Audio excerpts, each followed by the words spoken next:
I will stand. Okay. Okay, there is no clear protocol how to proceed. First of all, please let me welcome Professor Dr. Arvind Singhal, who is a professor of communication at the University of Texas, El Paso, and he's also fellow, distinguished fellow at the Bill or Clinton Public School of Public Service in Little Rock, Arkansas.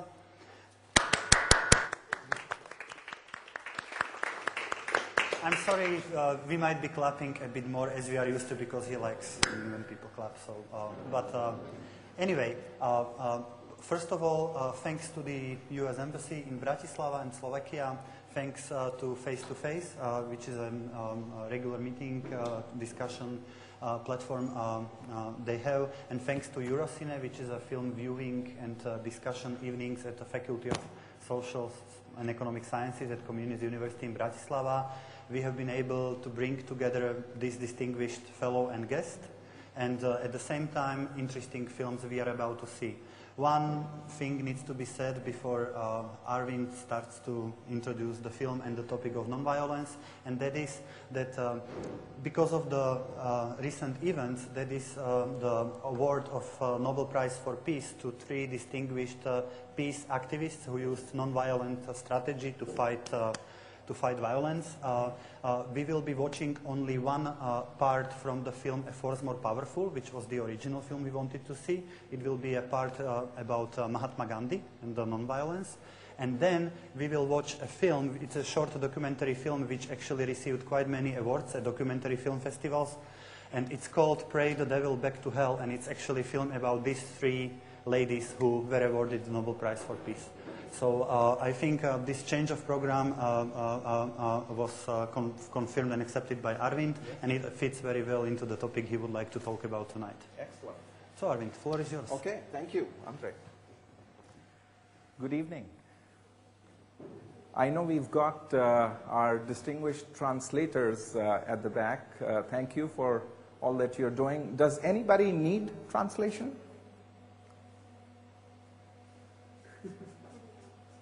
You can still translate, though, it doesn't matter.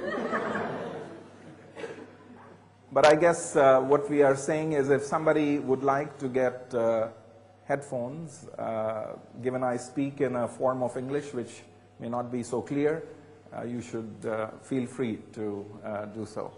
Okay, nonviolence, a force more powerful. So we'll begin with a little activity. So I would like you to turn to the person who is sitting next to you. It could be in front of you, it could be behind you, it could be on your side, left, right, whatever. And you should do this game also. And I would like one person to close their fist. Okay? So you decide with whom you are, and I would like one person to close their fist. Yeah? Okay. And I'd like you to really close it. Really close it. Okay. The other person can do whatever they need to do, apply whatever force they need to apply in order to get that fist open. Starting now, you have 7 seconds.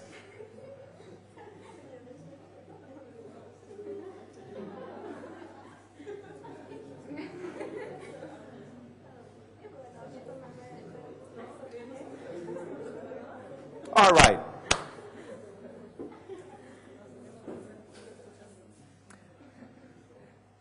Adriana, were you able to? No? Was there somebody else who was not able to open? Everybody else got it opened? No? No? Okay. Didn't happen. Why not? You tried, but... It was less than 7 seconds. It was less than... No, actually it was a little more than 7 seconds. Okay. How many of you tried to get the fist opened without actually touching it? 1, 2, 3, 4, okay.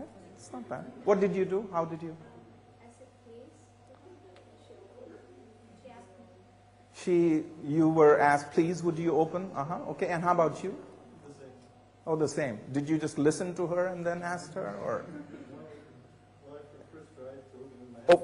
then I thought, oh, So first you tried to clasp it, and then you, Okay, and yes, sir, how about you? Just asked, would you please? Okay. Now, how many of you were really trying hard to open it? There was more than one person. Okay, well, anyway, what's the point? I don't know. But you figure it out, yeah? We may ask ourselves the question, what is it about us that sometimes gets us to open it with force when there may be 1,000 other ways of trying to open it? So I don't know what the point is, but let's think about it. Okay.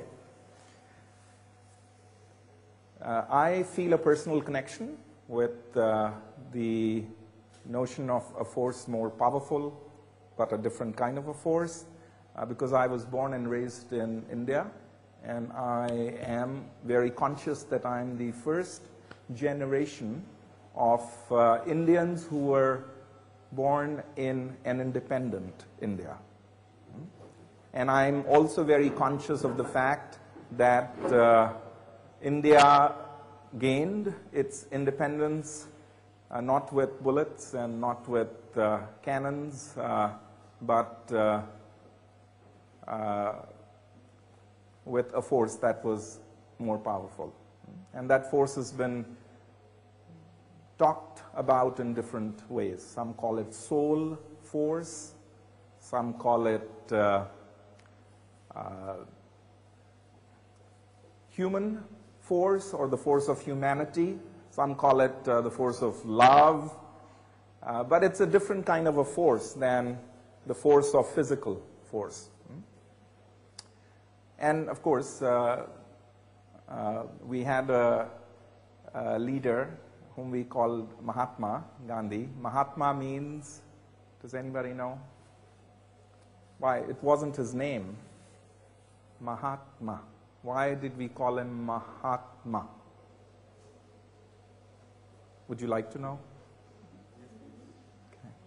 So Maha means big or great, and Atma means soul. So you combine the two, and it's great soul. And why was he called the great soul?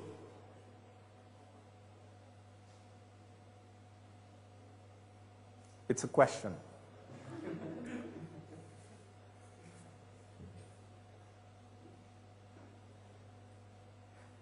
He was not a commander of armies. He didn't hold any political office.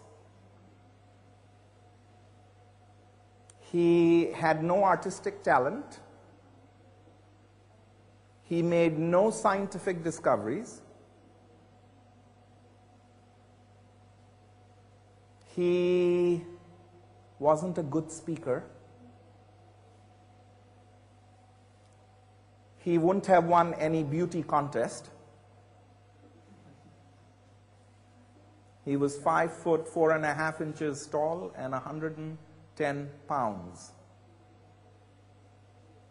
But yet, we call him the great soul. Why?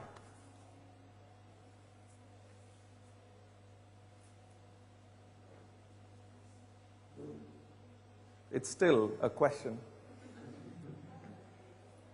He was an inspiring figure, charismatic. My mother's side of the family worked very closely with Mahatma Gandhi. So I grew up on many stories about Mahatma Gandhi, and most people will say, he was as plain as could be.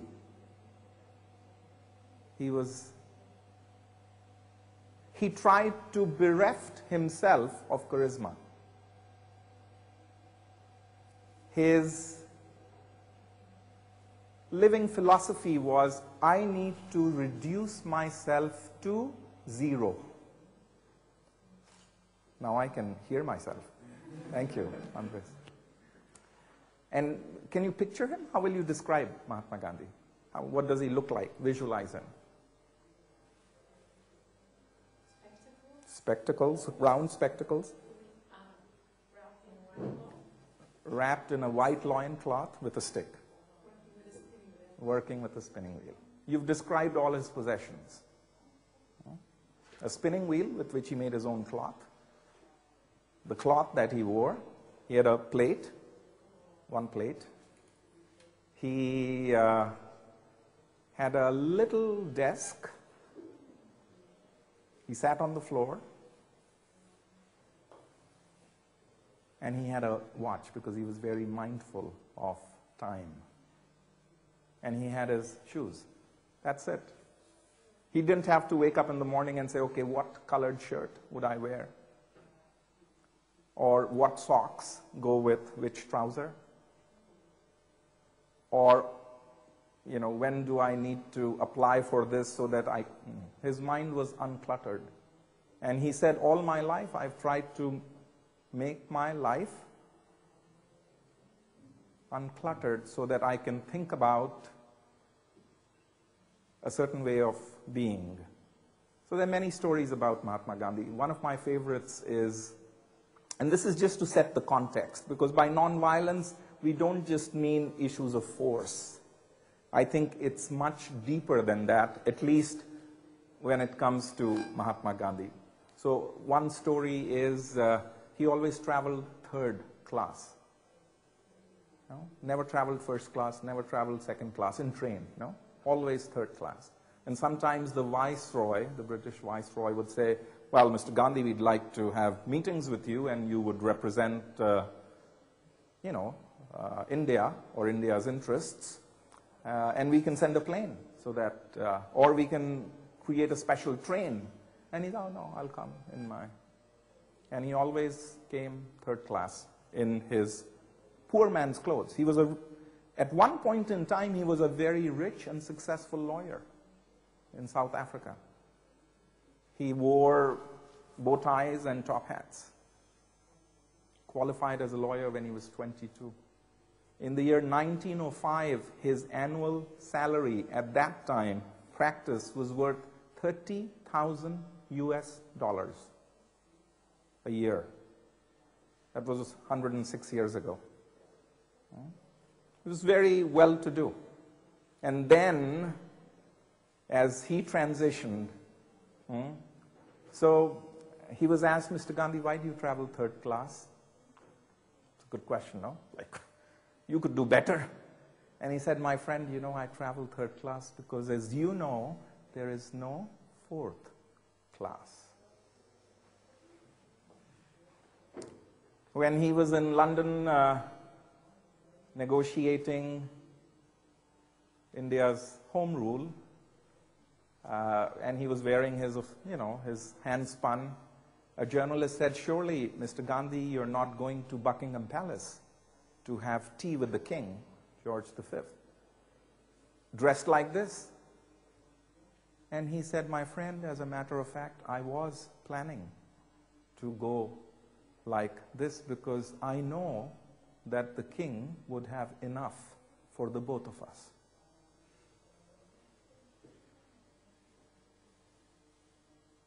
One day a mother came and she brought her 5-year-old son and said, Bapu, he was called Bapu by us, no? Father. It's a sort of a loving father, father of the Indian nation. Bapu, would you tell him, he doesn't listen to me, would you tell him not to eat so much sugar? If you tell him, he'll listen. And Bapu asks the little boy, do you like sugar? He says, yeah.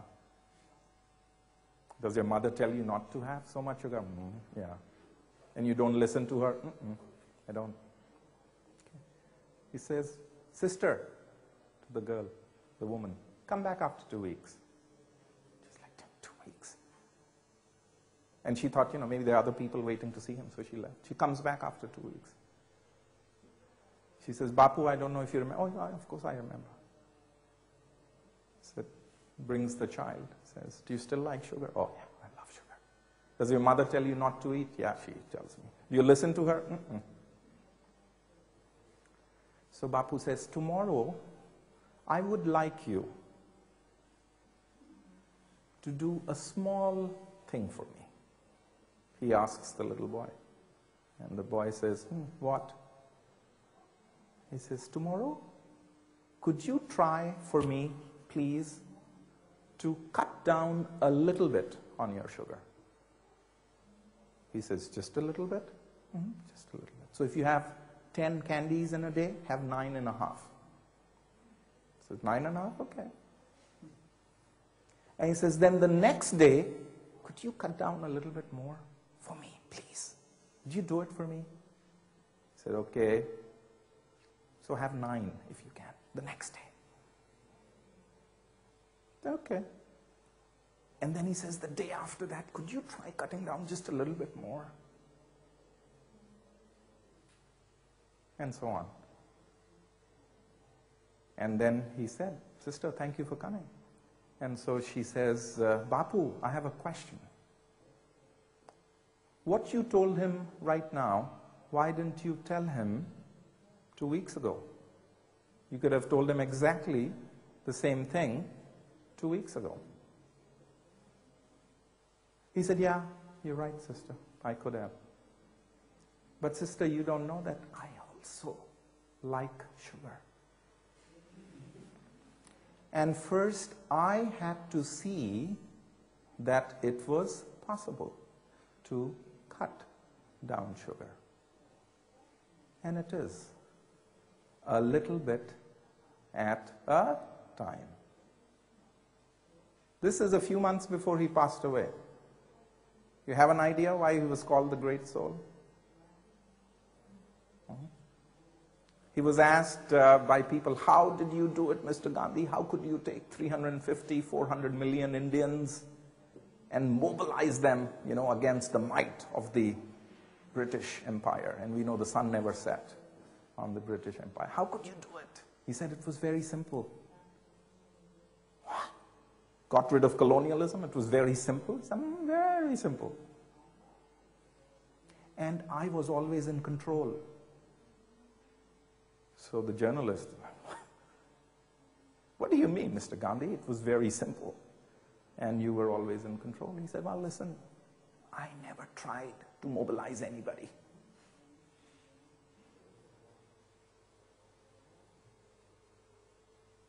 In the past 40 years, I have every day been working not on others, on myself. And I noticed that when I began to work on myself, things around me began to change. And I was always in control. And then he tells the journalist, you can always be in control. I think you always know what the right thing to do is.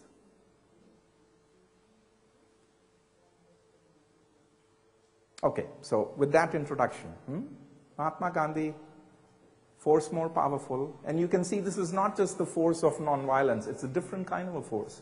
It's a force that, as Henry David Thoreau, who greatly inspired Gandhi, would say that for every virtuous person, there are 999 patrons of virtue. You can say 99,999, whatever, or 999 million, blah, blah. And what was the point? That these people appealed to us because we admire what they do, but we cannot be like them, or so we think. So we just admire those qualities, no? Mr. Gandhi, put him on a pedestal. And when somebody would say, how Mr. Gandhi, he said, well, I'm the most ordinary person but I never miss an opportunity anytime, today, now, here, with the person who's in front of me, to try to be the best that I can be. That's it. I never miss an opportunity now, with whoever who's in front of me, to be the best I can be. That's what I've tried to do the last 40 years, 50 years. So, okay, so with that introduction, should we roll the film? Are you ready? Okay. Thank you.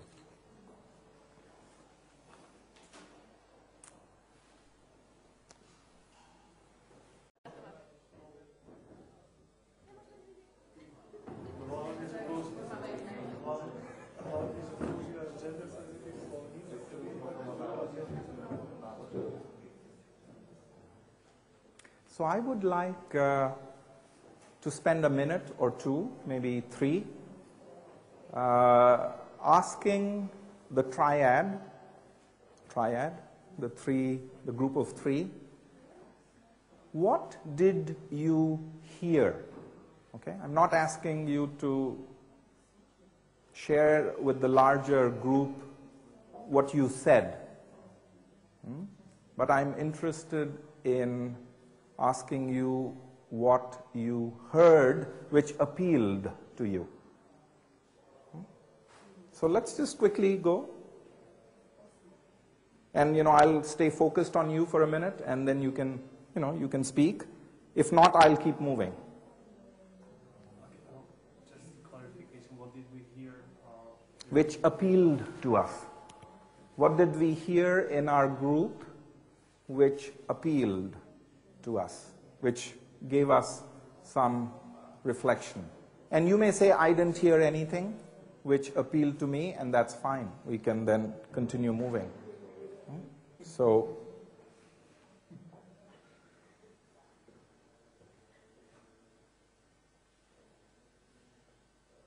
Silence appeals to me.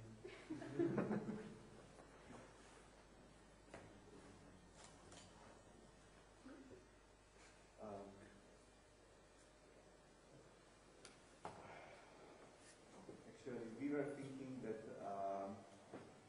we would say that the 20th century, we wouldn't call it the century of non-violent conflicts, because we believe that there was also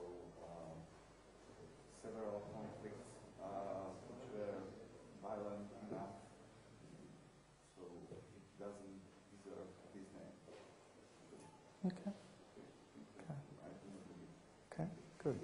So in your triad, basically your discussion was that the 20th century was not a century of non-violent conflict, but it was a century of violent conflict. Okay, that's fine, good. Anything else? That was the only reflection, or were there some other thoughts? No? Okay, good. Let's move on.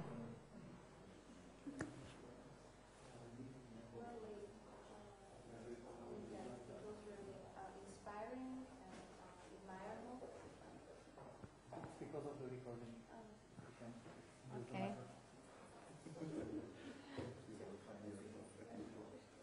Okay, so we thought that it was really inspiring and admirable, and we were just wondering why it was just only one example in the history of how to fight the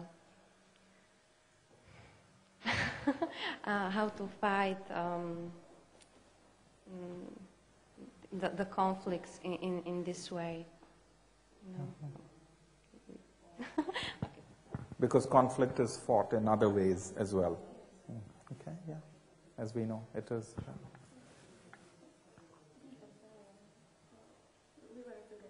Okay.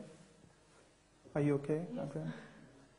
But I don't know what should I say, because I was...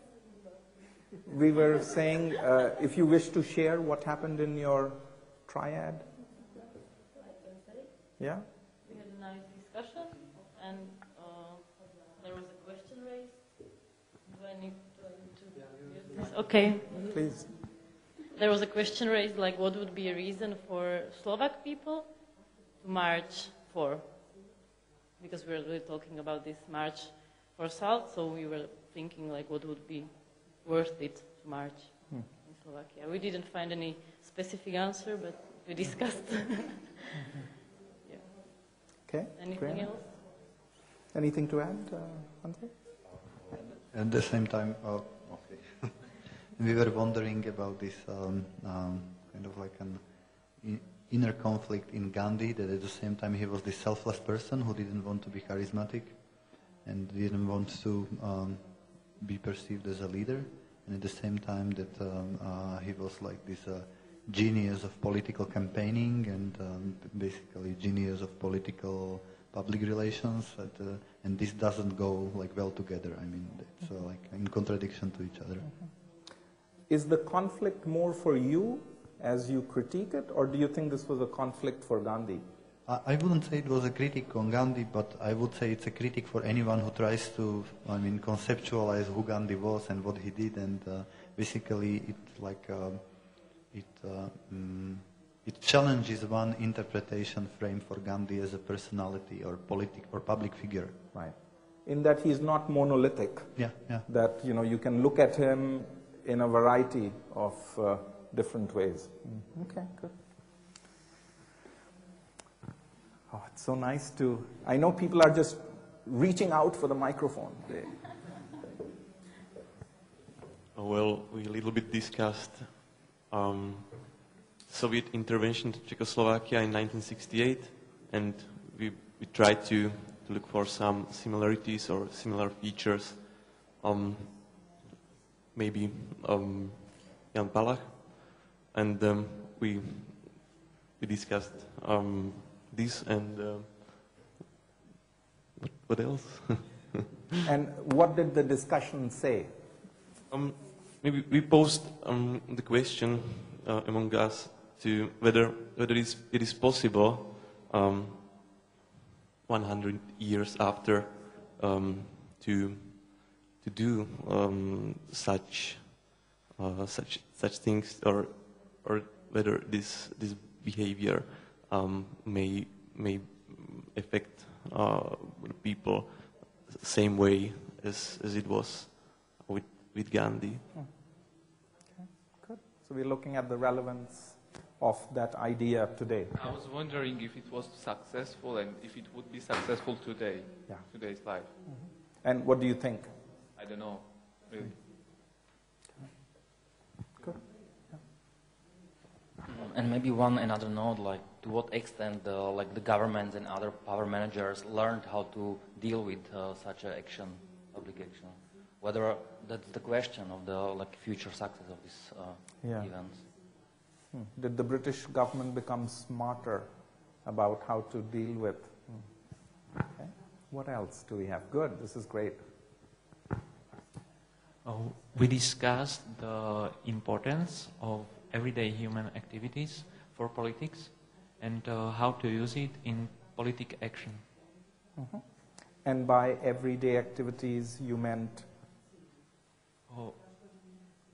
For example, it was the salt or Gandhi, or the cotton he spun every day, and the journey he took. It took time to find out what everyday life is about for Gandhi, and once he discovered it, he could use it for his politic activity. Yeah. As they said, that who would think that you could, by lighting a fire under a kettle which held sea water, you could really be unseating the might of the British government. That's powerful. That you are lighting a fire. Well, first you collect seawater, and then you light a fire and let that kettle boil. Okay, thank you. We certainly want to go to our to Lucia and to I know they are translating, and also at the same time, we would love to hear what you discussed.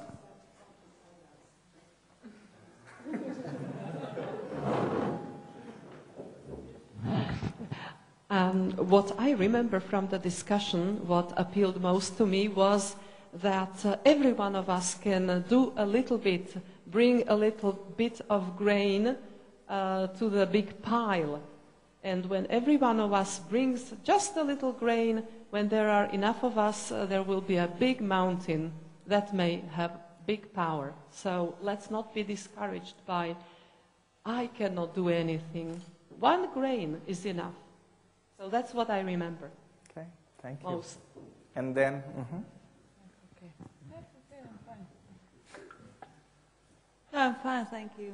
I think Lucia has said it well, and just maybe the fact that the vision and the belief in the real trust in your force and your powers can be amazingly powerful in transforming not only yourself and your environment, but then everything else.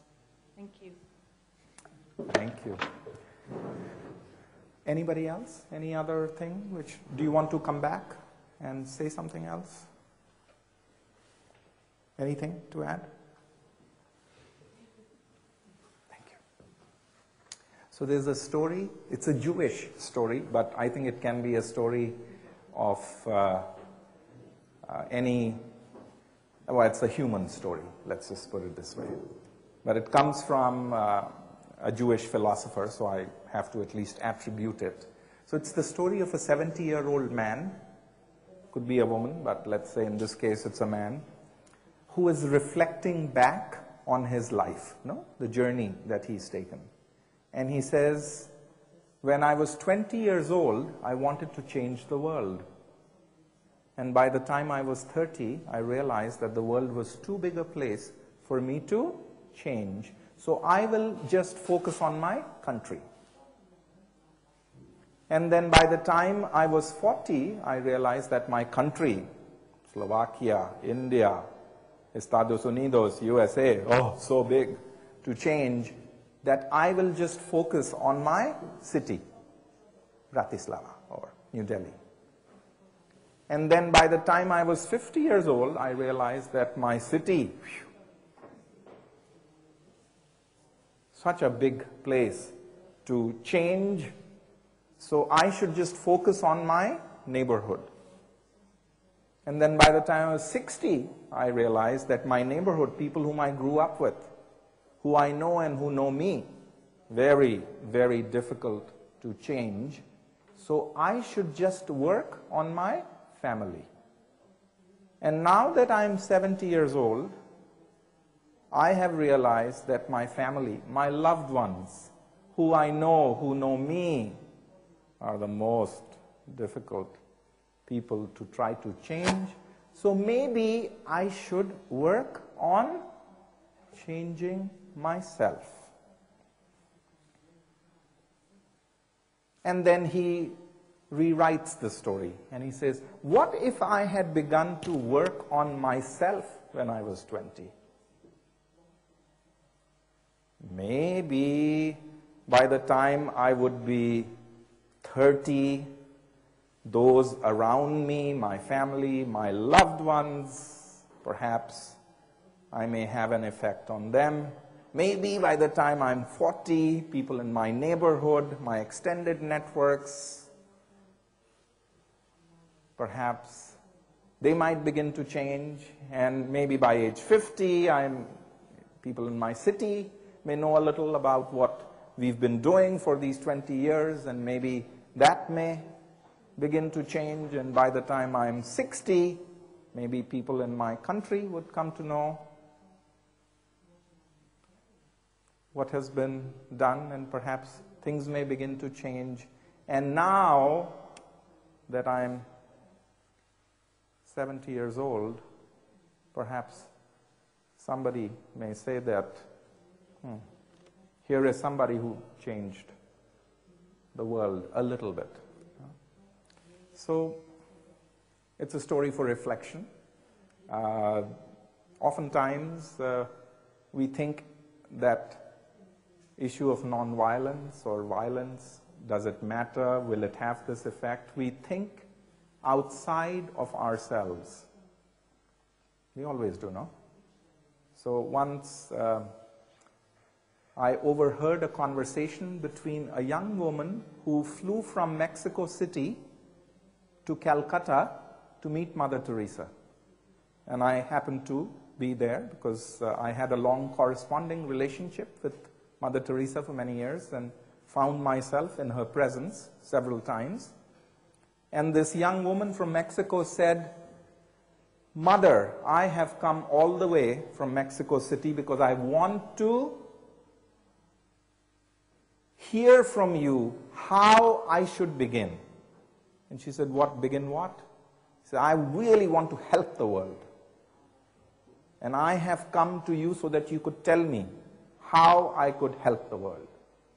And Mother Teresa's response was, "My child, you should go back." She said, "I should go back? Mother, I've come to you so that you could tell me how I can help improve the world. I'm committed, I'm dedicated." And she said, "Yeah, my child, you go back." And she said, "Go back and do what?"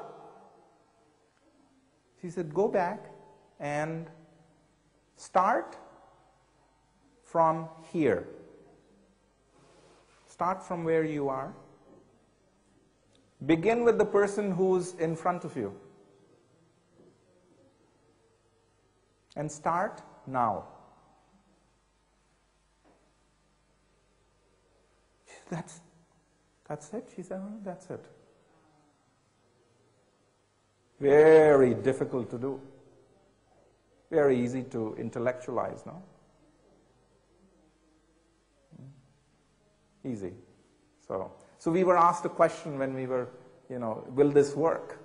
Will this work? And we are always asking those kinds of questions. I guess maybe the other question to ask is, when I am having a relationship with somebody who's in front of me, how do I behave? Am I kind? Am I violent in my thought? And you're saying, "Oh, no, please don't give me that guilt trip," right? Because, gee, I want to protect myself. And that's okay. But we always tend to externalize these issues as opposed to where are we in the picture? The question always is, where are you? I mean, what are you doing? What can you do? Maybe the question is, as opposed to looking outward, maybe it is to shine a light inward. Or at least that's what the notion of nonviolence is. It is not so much projecting the injustice as much as it is also shining the light inward and saying, what is it that I am able to do? So we'll just leave it as a reflection. This is not a prescription. It's just a reflection. Okay, I think we'll roll the next one. Thanks.